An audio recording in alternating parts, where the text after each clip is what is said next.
서울대 심리학과 유명한 최인철 교수, 많은 책도 썼고 베스트셀러도 했고, 프레임이라는 책, 그리고 굿 라이프라는 책, 많은 책을 써서 베스트셀러가 되기도 했어요. 그분의 글 가운데서 사람들을 두 종류로 나누는데 이런 얘기를 합니다. 재미형 인간이 있고 그 다음에 의미형 인간이 있다는 거죠. 근데 지금 현재 사람들은 재미형 인간으로 쏠려가고 있는데 이렇게 표현을 합니다. 재미형 인간이 급부상하고 있다. 그들의 신조는 소확행이며 그들의 주적은 지루합니다. 그들의 행동 강령 이론은 미래의 행복을 위해 현재의 즐거움을 포기하지 않는다 이다. 하마터면 열심히 살 뻔했다가 그들이 가장 선호하는 묘비명이다. 삶의 모든 것을 있는 그대로 수용하라는 니체의 아모르 파티는 그들에게 이르러 향유와 축제로 변형되었다. 늘어난 수명 덕분에 죽음으로부터 멀찌감치 떨어진 세대이기에 그들은 더 이상 삶에 대한 엄숙주의를 신봉하지 않는다. 그들은 삶의 실종을 재미의 실종을 우리 사회의 가장 치명적인 문제라고 여긴다. 지금 세상의 조류는 그렇게 가고 있다는 것이요. 재미형 인간으로, 그냥 당장 뭐가 진짜 어떻게 할 때 당장 내가 기분 좋고 행복한가, 재미를 따라갑니다. 그러면서 그의 저서 굿 라이프라는 책에서는요, 그분의 가장 최신 책 가운데 하나인데요, 의미의 의미라는 제4장의 제목이 있는데 거기 이렇게 얘기합니다. 굿 라이프는 의미가 가득한 삶이다. 의미는 우리 삶에 질서를 부여할 뿐 아니라 우리 자신의 정체성을 분명히 해준다. 지금 의미형 인간으로 살 때 인생이 가치 있다는 것을 얘기하고 있죠. 재미형 인간이 아니라 순간의 재미가 우리의 인생을 지켜주거나 우리를 진짜 가치 있게 만들지 않게 의미형 인간으로 살아야 된다는 것, 이걸 다 여러분이 설명할 수 없고요. 이 책을 읽으면서 제 마음속에 그런데 더 세분하면은 사람들의 종류가 1번 재미형 인간이 있고 2번 의미형 인간이 있고 3번 오늘 갈라디아서를 우리가 보고 있는데요, 복음형 인간이 있다. 오늘 저는 그 복음형 인간을 이야기하려고 합니다. 여러분, 의미형 인간이라고 한다 할지라도 자기 노력으로 살아가는 사람들은 결국 인생을 불행하게 살아가는 거죠. 자, 그런데 오늘 본문의 사도 바울은 이렇게 이야기합니다. 복음형 인간으로서 살아가는 것을 지금 권고하고 있는 거죠. 갈라디아서 6장 11절에 내 손으로 너에게 이렇게 큰 글자로 쓴 것을 보라. 무슨 얘기일까요? 요즘 그런 것들 많이, 옛날에 이제 어떤 선생님이 그걸 잘해가지고 그것이 광고에도 나오죠. 밑줄 쫙, 그렇죠? 밑줄을 친 거예요. 큰 글씨로. 왜? 중요하기 때문에. 지금 중요한 것을 얘기하고 있어요. 그럼 뭐가 중요하냐? 뭐가 중요하냐? 여기에서 우리가 다시 복음으로 돌아갈 것을 얘기하고 있는데요. 그래서 복음형 인간으로 살아야 될 것을 얘기했는데 계속해서 내가 이렇게 큰 글자로 쓴 것을 보라고 얘기하면서 내가 강조한다고 하면서 갈라디아서 6장 12절에 계속해서 이렇게 얘기합니다. 무릇 육체의 모양을 내려 하는 자들이 억지로 너에게 할례를 받게 하면 그들이 그리스도의 십자가로 말미암아 박해를 만나려 할 뿐이라. 할례를 받은 그들이라도 스스로 율법은 지키지 아니하고 너에게 할례를 받게 하려는 것은 그들이 너희의 육체로 자랑하려 함이라. 자, 보세요. 열심히 사는 사람이 있어요. 그런데 그 사람들은 어떤 사람이냐? 자기의 생각, 그리고 자기의 노력, 자기의 깨달음, 자기의 행위,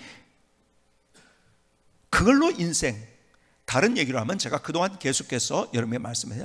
자력 구원의 메시지로 자기가 무엇인가를 하려고 하는, 그래서 그 사람들은 육체를 자랑한다고 이야기를 합니다. 자기를 자랑하는 거예요. 내가 이렇게 할 수 있다고 이야기를 합니다. 여러분, 지금 갈라디아서 결론을 우리가 다시 보고 있는 거예요. 갈라디아서 얘기하는 것은 뭡니까? 여러분이 계속 보았던 자력 구원의 메시지는 불가능하다는 거예요. 여러분, 아무리 내가 어떻게 참선을 하고 수도를 하고 해도 나는 완전한 사람이 될 수 없기 때문에, 지난주에 제가 어떤 목사님하고 얘기하다 보니까 그 목사님의 교회에 새 신자가 생겼는데 그걸 감격해서 그렇게 신앙생활을 한대요. 그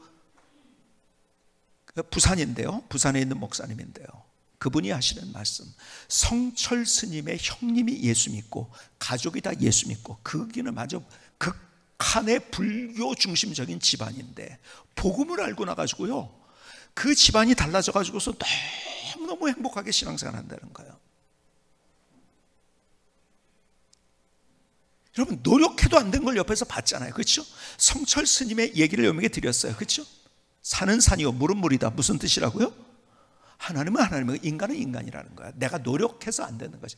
내가 아무리 애를 쓰고 내 육체를 자랑해서 안 되는 거야. 내가 기를 쓰고 밥 안 먹고, 아니면 물 안 먹고, 아니면 내가 등을 땅에 대지 않고 내가 앉아가지고 잠도 안 자면서 아무리 애를 써도 산은 산이고 물은 물이에요. 내가 하나님이 될 수 없다는 거예요, 그렇죠? 그래서 내가 내 죄가 수미산보다 높다고 표현을 합니다, 그렇죠? 근데 그런 얘기 듣다가 복음을 들으니까 얼마나 기가 막힙니까, 그렇죠? 그래서요, 그 형님의, 성철 스님의 형님의 손녀죠, 그러니까 형님의 손녀가요 우울증에 빠져 있다가요 예수님 만나고서 아주 그렇게 건강해지고 감격적으로 신앙생활을 한다고 하더라고요. 여러분, 자력 구원의 메시지는 안 되는 거예요. 이 시대는 어떤 시대예요? 포스트 모더니즘의 시대예요. 이 포스트 모더니즘 시대는 네 말이 맞다는, 네 느낌에 맞다는 거죠, 그렇죠? 그리고 네가 그렇게 하면, 그래서 자기 세상을, 지난주에 말씀드렸는데 자기 세상을 만들어가는 세대예요. 그러니까 다 갈라지죠. 내 세상을 만들려니까요, 부모가 뭐 필요가 있습니까?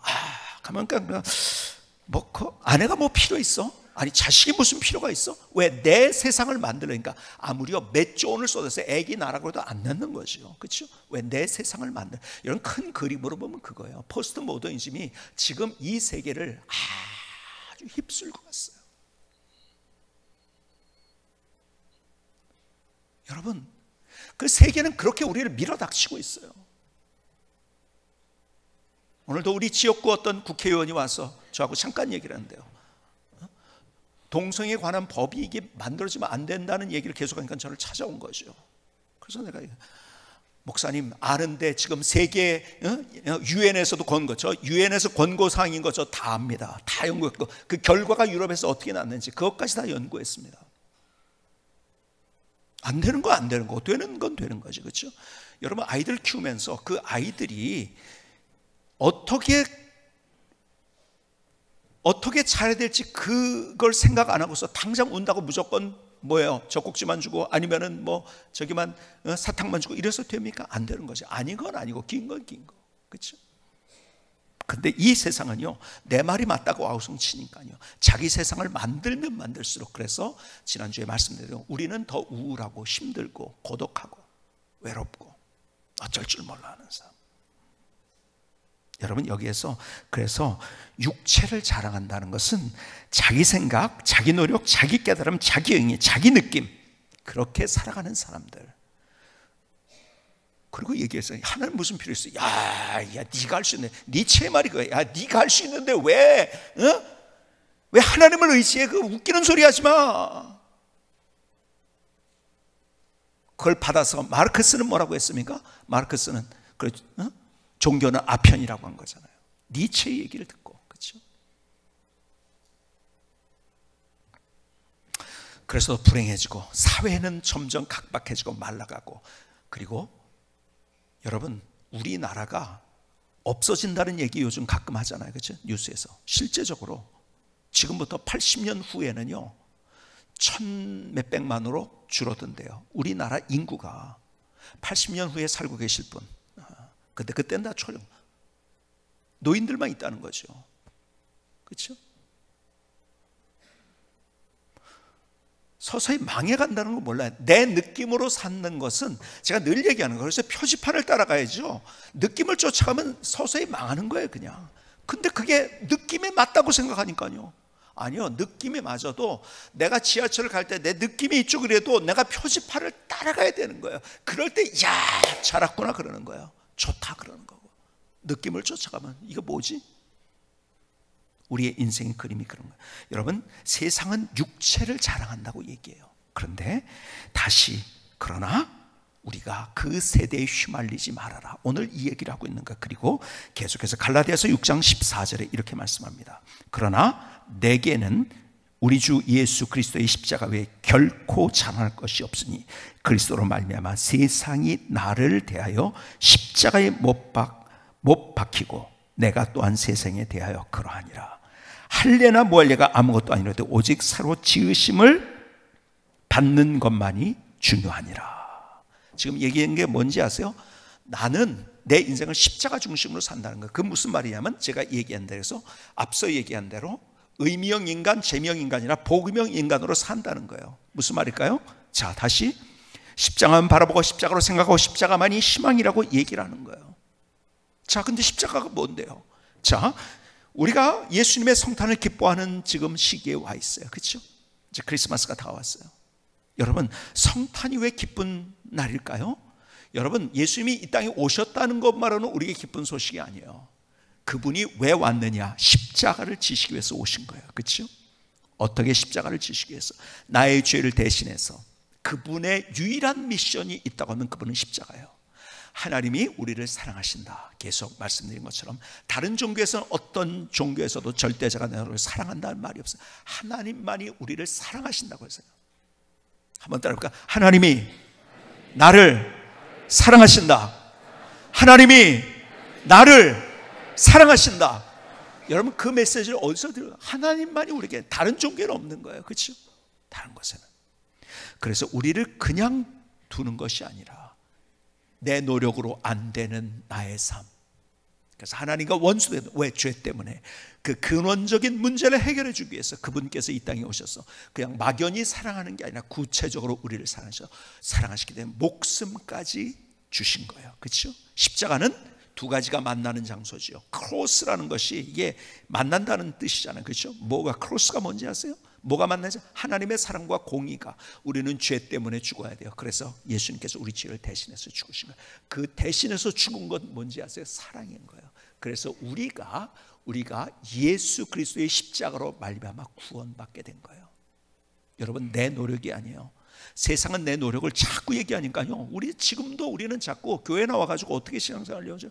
내가 조금 노력하면 구원받을까? 조금 더 교회 나오면 구원받을까? 아니에요. 그래서 구원 누가 받을 수 있을까? 아마 그래도 여전히 우리는 연약하고 부족하고 죄성이 있는 사람이에요. 여러분, 구원의 근거는 나에게 있는 게 아니에요. 하나님께 있는 거예요. 하나님이 우리를 위해서 하신 그 일 때문에. 그래서 우리가 구원받고 하나님의 자녀가 된 거예요. 자, 그렇기 때문에 여러분, 그 십자가로 말미암아 구원받은 거예요. 그렇죠? 예수님 때문에, 예수님 뭘 하셨거든? 그 십자가를 지셨기 때문에 그 사랑을 주신 거예요. 그런데 구원받은 것으로 끝나는 것이 아니라, 여러분, 내가 구원의 확신으로 인생을 살아가야 돼요. 내가 예수 그리스도 안에서 구원받은 하나님의 자녀라는 확신. 그러니까 부모님이 사랑하는데, 부모님은 나를 미워하고서 사는 사람처럼 불행한 사람이 있을까요? 근데 신앙생활하면서 하나님이 정말 나를 인정하실까? 나를 아니에요. 사랑하신다고요. 목숨까지 주셨다고요. 내가 구원받은 거예요. 그런데 그 십자가가 구원받은 십자가뿐만이 아니라, 지금 여기서 얘기한 것은 내가 내 노력형으로 의미를 찾아서 내가 스스로 사는 인간이 아니라, 그렇기 때문에 그것을 뛰어넘은 복음형 인간으로 산다는 거. 무슨 말인지 아세요? 십자가를 바라보면서 내 인생을 살아간다는 거예요. 어느 때든지. 이게 무슨 의미가 있을까요? 이런 말이에요. 여러분, 아포로티올이라는 말이 있어요. 아포로티올이. 이것은 라틴어인데요. 우리나라 말로 번역을 하면은요, 가장 쉬운 번역이 이거예요. 그래서 그냥 아포로티올이라고만도 얘기하는데요, 하물며 논리라고 번역을 할 수 있어요. 하물며 논리. 근데 아포로티올이라는 말은 어디서 온 거냐면, 사실은 이게 히브리어에서 온 거예요. 히브리어로 칼 와호메르라는 말이에요. 칼 와호메로. 칼하고 와호메로가 같이 결합한 단어입니다. 칼은 무겁다는 뜻이에요. 와호메르는 가볍다는 거예요. 그래서 논리를 얘기할 때 무거운 것과 가벼운 것을 비교를 해서 그것을 논증하는 방법, 이것이 아포로티올이에요. 그래서 우리나라 말로는 하물며 논리라고, 논법이라고도 얘기를 합니다. 자, 이런 거죠. 쉽게 하겠지만 이런 찬양 여러분이 아시죠? 구주를 생각만 해도 내 마음이 좋거든. 이게 제일 좋아하는 찬양 가운데 하나예요. 제가 구주를 생각만 해도 내 마음이 좋거든. 주 얼굴 배울 때야 얼마나 좋으랴. 여러분, 예수님 생각만 해도 좋은데 그분을 직접 그 영광스러운 천국에서 볼 때 얼마나 기가 막힐까. 생각만 해도 좋은데 하물며 그분을 직접 배우면, 그렇죠? 이게 아포로티오이리. 그래서 이것을 하물며 논법이라고 얘기를 합니다. 그러니까 예수님께서 비유를 하실 때도 이런 논법을, 이런 논리를 사용하셨어요. 여러분이 잘 아시는 그 불의한 재판관의 이야기가 있죠. 어떤 사람이 와가지고 자기가 좀 억울한 걸 풀어달라고 계속 하는데 안 풀어줘요. 계속 찾아갑니다. 그 재판관을 찾아가요. 그러면서 누가복음 18장 다 읽지 못하고 4절로 갑니다. 4절 보니까 이렇게, 그렇게 이제 막 풀어줘서 그냥 안 풀어주는 거. 그래 또 가고 그러다가 4절에 그가 얼마 동안 듣지 아니하다가 후에 속으로 생각하되 내가 하나님을 두려워하지 않고 그 사람을 무시하나 이 과부가 나를 번거롭게 하니 내가 그 원한을 풀어주리라. 그렇지 않으면 늘 와서 나를 괴롭게 하리라 하였느니라. 하도 괴롭게 와서 귀찮게 하니까는 그 말을 들어준 거예요. 그리고 원한을 풀어준 거예요. 그렇죠? 그러면서 6절에 이렇게 말씀해요. 주께서 또 이르시되 불의한 재판장이 말한 것을 들으라. 7절 뭐라고요? 하물며 하나님께서 그 밤낮 부르짖는 택하신 자들의 원한을 풀어주지 아니하겠느냐. 그들에게 오래 참으시겠느냐? 내가 너에게 이루노니 속히 그 원한을 풀어주리라. 그러나 인자가 올 때 세상에서 믿음을 보겠느냐 하시니라. 여러분, 불의한 재판관도 와서 그렇게 할 때 하는데 하물며 하나님이겠느냐. 이게 하물며 논법이에요. 그런데 제가 제일 그래서 애송하는 귀절 가운데 하나가 로마서 8장 32절이에요. 하물며 논법이 이 안에 담겨져 있어요. 뭐라고? 자기 아들을 아끼지 아니하시고 우리 모든 사람을 위하여 내어주신 이가 목숨까지 주셨다는 거죠. 어찌 그 아들과 함께 모든 것을 우리에게 주시지 아니하겠느냐. 이 하물며 논법이에요. 하나님이 우리를 구원하셨다고 한다면 목숨까지 주셨는데 다른 모든 것들을 하물며 주지 않겠느냐? 이 하물며 논법, 주님께서 우리에게 말씀하시는 거예요. 여러분, 복음형 인간으로 살아간다는 것이 이것이에요. 내가 예수 믿음으로 구원받은 거 여기서 끝나는 게 아니에요. 하나님이 그렇기 때문에 누군 걸 아는 거예요. 하나님이 이런 분인데 이렇게 내게 목숨까지 주셨고 네가 구원받았다고 한다면 하물며 다른 것들, 그 별거 아닌 것들 너한테 그렇게 안 해주겠냐 이거죠. 그러니까 언제나 우리의 시선이 어디에 고정되어 있을 때, 어디에? 십자가에 고정되어 있으면요 우리의 삶을 다르게 살 수 있다는 거죠. 이게 복음형 인간이에요. 의미를 가지고서 살려고 하지만 내 노력을 할 때는 나는 힘들고 어렵고 결국 뭐예요? 고통스럽고. 여러분, 그래서요 열매를 보면 안다고 했어요. 어저께도 그 세미나를 통해서 여러분이 들으셨지만 어떤 분이 막 동성애 같은 것들을 막 얘기하고 그래서 그래야지 행복해진다 막 결국 그 사람 제일 불행하게 죽었거든요. 그렇게 유럽에서 제일 주장하던 사람이에요. 니체가 그랬다고 얘기했잖아요.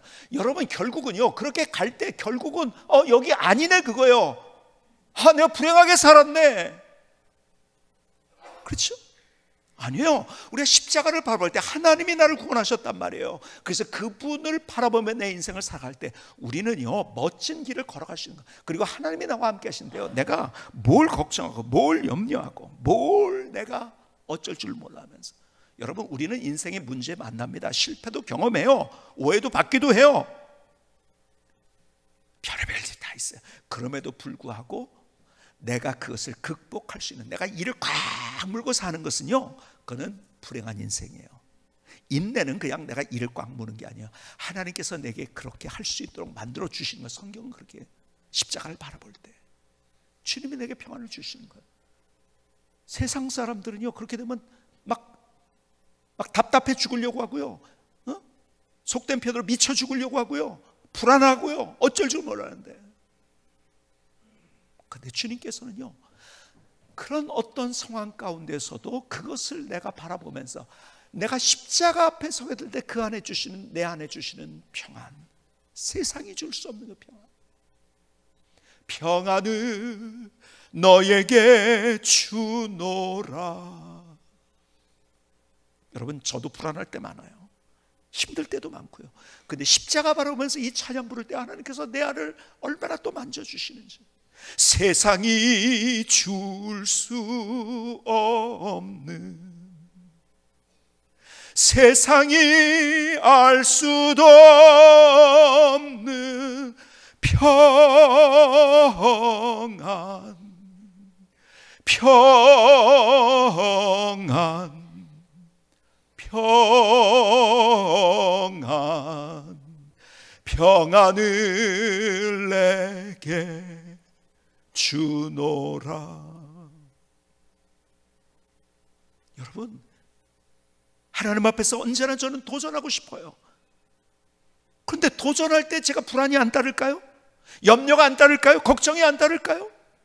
누군가가 오해할 때 막 내 마음이 너무 힘들고 어쩔 줄 모르는 그런 상황들이 있죠. 그런 상황 안 만나는 사람 없어요. 저를 포함해서 모두 안 만나요. 그러나 십자가형의 인간으로 살 때, 복음형 인간으로 살 때 십자가를 바라보면서 하나님이 내게 주시는 그 은혜를 경험하면서 다르게 인생을 살아갈 수 있는 거죠. 세상 사람들이 일을 악물라고 해요. 너 해! 네가 해! 안 되면 야 괜찮아 위로하고, 야 그 정도 됐어. 그러나 나는 안 됐고, 십자가를 바라볼 때 내가 그 모든 것들을 능히 이기면서 하나님이 주신 은혜를 경험하면서, 여러분, 우리의 인생을 그래서요, 내가 십자가로 구원받은 데서 구원받아 끝나는 것이 아니라 그 의미를 진짜 안다면 우리가 다른 인생, 복음형 인간으로 우리의 인생을 살아갈 수 있다는 거예요. 자, 예레미야 3장 22절에 보니까 이렇게 말씀합니다. 배역한 자식들아 돌아오라. 내가 너희의 배역함을 고치라 하시니라. 보소서, 우리가 주께 왔사오니 주는 우리 하나님 여호와심이니이다. 작은 산들과 큰 산 위에서 떠드는 것은 참으로 헛된 일이라. 이스라엘의 구원은 진실로 우리 하나님 여호와께 있나이다. 여러분, 이것을 제가요, 이 말씀을 읽다가 제가 이 말씀 속에 들어있는 하나님의 마음을 세 가지로 요약을 했어요. 뭔지 아세요? 여러분, 나는 변해요. 근데 이 말씀 속에, 예레미야 있는 말씀에 중요한 메시지 하나가 뭔지, 하나님 변치 않으신다는 거예요. 내가 변하니까 하나님 변한다고? 아니에요. 하나님 변치 않으세요.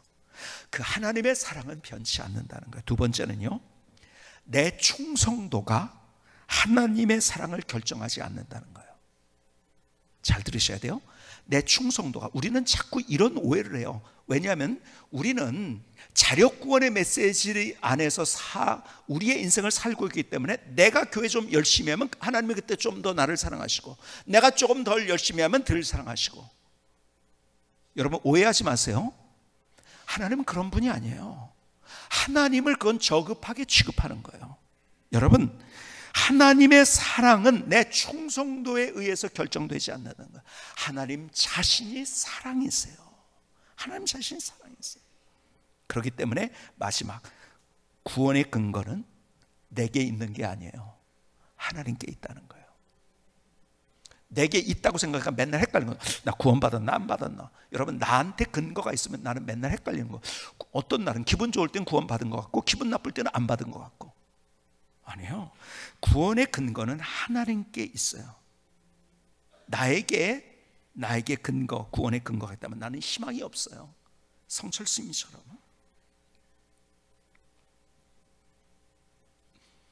여러분, 십자가를 바라볼 때 이 사랑을 우리가 알 수 있다는 거예요. 하나님이 누구신가?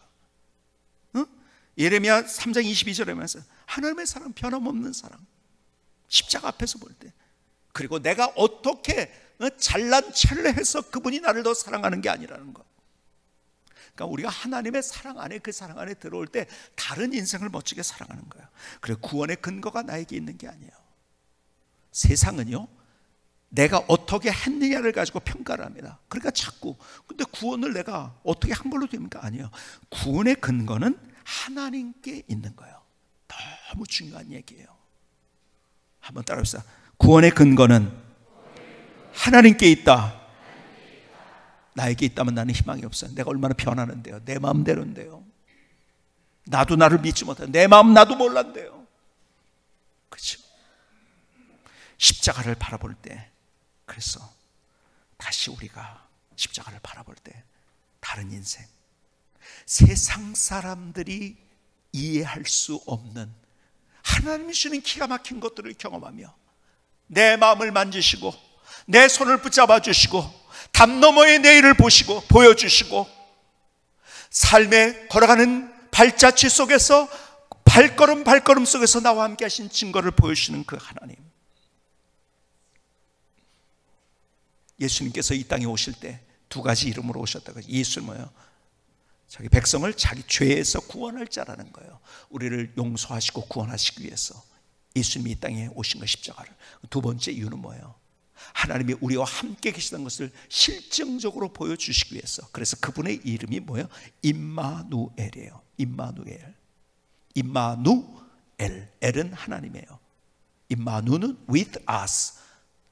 우리와 함께 하시는 하나님. 그분은 저 멀리에 계신 분이 아니라 내 삶의 현장에 나와 함께 하신 하나님. 십자가를 바라볼 때요, 다시 갈보리 언덕의 십자가를 바라보지 않겠습니까? 고통스러운 십자가였죠.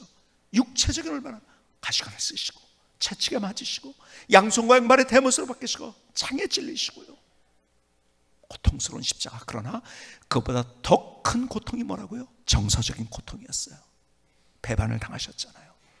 오해를 받으셨잖아요. 다 떠나갔잖아요. 따르던 무리들이 다 떠나가 버렸어요. 가장 외로웠던 것. 사람들은 침뱉습니다. 사람들은 따귀를 때려요. 손찌검까지 했어요. 예수님 앞에. 얼마나, 여러분, 내가 누구에게 하나님이신 그분이 손찌검까지 당했다는 것, 얼마나 기가 막힌 겁니까? 얼마나 기가 막힌 굴욕입니까? 그렇죠? 굴욕을 당하셨어요. 조롱을 당하셨어요. 야, 너도 구원 못하면서 누구를 구원한다고 그래? 하나님의 구속의 큰 역사를 보고 보면서, 그래서 주님이 나를 아시는 거예요. 그냥 나와 함께 하시는 것이 아니라 나를 보시고 아시는 분이에요. 그분은 단순히 나와 함께 집안에 사는 어떤 존재가 아니에요. 나를 아시고, 나를 아는데 어떻게 해요? 안다는 말은 뭐라고요? 체험적으로 안다는 거예요. 헬라어에서 안다는 말은 경험적으로 나를 아세요. 그분이 경험하셨기 때문에 내 모든 것들을 다 아세요. 그리고 주님 말씀하신 거, 내가 너를 그렇게 구원했는데 다른 모든 것들을 은사 주지 않겠냐고. 나를 완벽하게 위로할 수 있는 사람들은 나를 위로해달라고 아우성칩니다. 나 좀 이해해달라고. 자녀도 부모도 형제도 나가 이렇다고. 누가 나를 이해합니까? 하나님만이 나를 아세요. 그리고 진짜 나의 진정한 위로자가 되셔서 나의 마음을 만지실 뿐만 아니라 다시 넘어졌던 우리를 다시 일으켜 주시고, 그리고 내가 다시 인생을 설계할 수 있도록, 도전할 수 있도록 만드시는 그분. 그렇기 때문에 우리가 어떤 형인간, 복음형 인간, 십자가를 바라보는, 여러분, 이제 그 십자가가 우리의 희망이 되고 우리의 소망이 되고 우리의 모든 것이 되는 거예요. 그럼 다른 인생, 사도 바울이 하는 얘기, 사람들은 자기 자랑한다. 자기 생각, 자기 능력, 자기 가진 것들, 거기에 소망이 없다. 십자가로 구원받은데 십자가만 자랑하며 걸어가는, 십자가만 앞에 놓고 십자가만 희망이 되는 인생을 살 때 다른 인생을 살 수 있다. 오늘 하나님의 말씀이 여러분의 가슴 속에 무엇을 들려주신지 오늘 그 말씀 붙들고 다시 일어설 수 있기를 주님의 이름으로 축복합니다. 김승규 선교사의 찬양을 들으시겠습니다.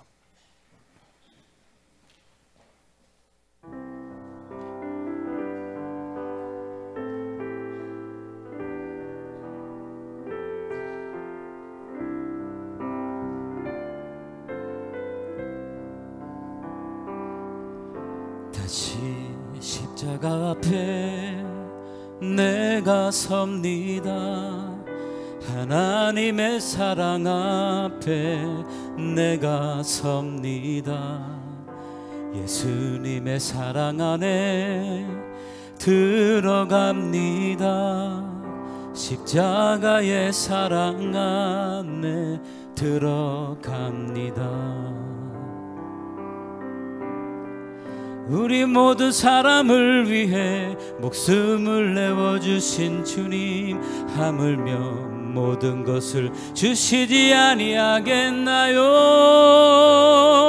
십자가만을 바라봅니다. 십자가로 생각합니다. 하나님의 말씀 안에서 십자가만이 우리의 소망 희망입니다. 다시 복음으로 돌아갑니다. 다시 십자가 앞에 내가 섭니다. 하나님의 사랑 앞에 내가 섭니다. 예수님의 사랑 안에 들어갑니다. 십자가의 사랑 안에 들어갑니다. 우리 모든 사람을 위해 목숨을 내어주신 주님, 하물며 모든 것을 주시지 아니하겠나요? 십자가만을 바라봅니다. 십자가로 생각합니다. 하나님의 말씀 안에서 십자가만이 우리의 소망, 우리의 희망입니다. 다시 복음으로 돌아갑니다.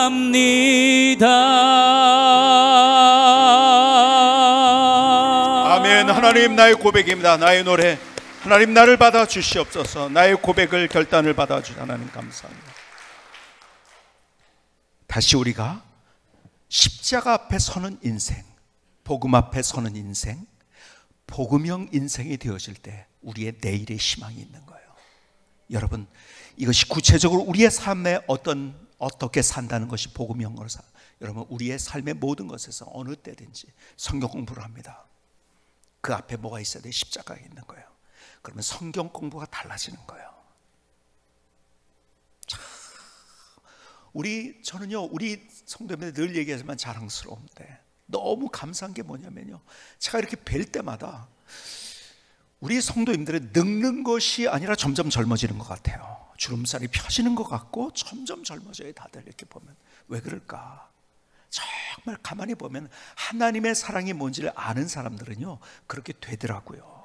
그래서 너무 겸손하고 같이 함께 가려고 하고, 참 우리 교회 성도님들처럼 이렇게 멋진 분들이 있을까요? 참 기가 막혀요. 같이 손잡으려고 하고, 어떻게든지 다른 사람 얘기 들어주려고 하고, 함께 가려고 하고, 그리고 정말 하나님의 사랑이 뭔지를 알고 가니까요, 여러분 거칠 것이 없이 그냥 늘 더 환해지고, 그래서 환한 우리의 얼굴 감사하죠.